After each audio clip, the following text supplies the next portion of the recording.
Welcome to CJ Y Money Entertainment.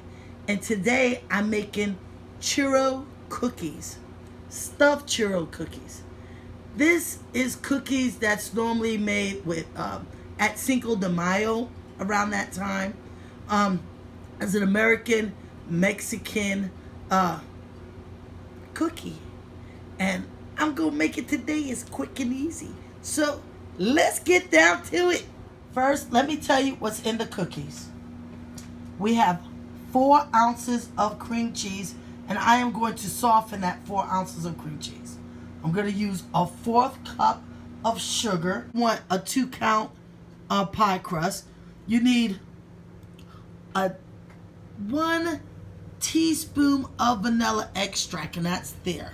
But right here, I got some rum, so I used half and half, because I like that rummy taste. You need 4 ounces of softened cream cheese. That's right here. I know it's brown, but I got some stuff mixed in it. You need 2 tablespoons of melted margarine, and that's what's over here.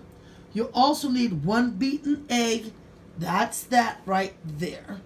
And semi-chocolates that you can use, but I'm not going to add it in mine. And that's for dipping. But that's optional, and I'm trying to cut down from all the sweetness. So in here, right here, you're gonna cream your cream cheese with 2 tablespoons of sugar, 1 teaspoon of vanilla extract, and 1 teaspoon of cinnamon. And that's how it'll look here. Then you're gonna cut out, and there's my cut right there, because I don't have a round cookie cutter. And I'm gonna make 10 circles.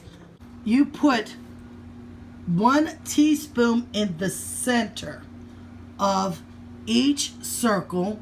Then I'm going to take this egg mixture, and I am going to brush the egg mixture.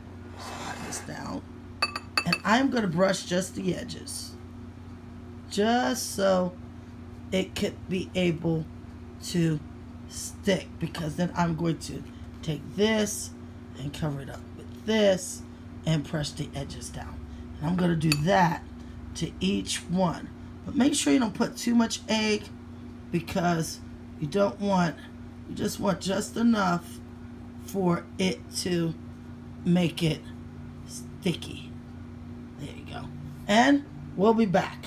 A little bit more, because I made the second dough a little bit thicker, because the other one seemed a little bit small. So I added a little bit more than just a teaspoon, maybe about 1.5 teaspoons. So I guess you determine by how the thickness of your cookie. And just don't forget, just brush a little bit of egg and then press it down. And now they're gonna go in the oven for 12 minutes until they get brown. Cookies are out of the oven and they're warm. So I am going to brush just a little bit of margarine on the outside of the cookie, and instead of me dipping it in chocolate, I am going to sprinkle the rest of the sugar that was left over on the top. These cookies out for about 2 days only, but it doesn't really make much. Mine made 12, and this is how it looks. And that's the sugar and the cinnamon on top. Yummy, yummy for my tummy.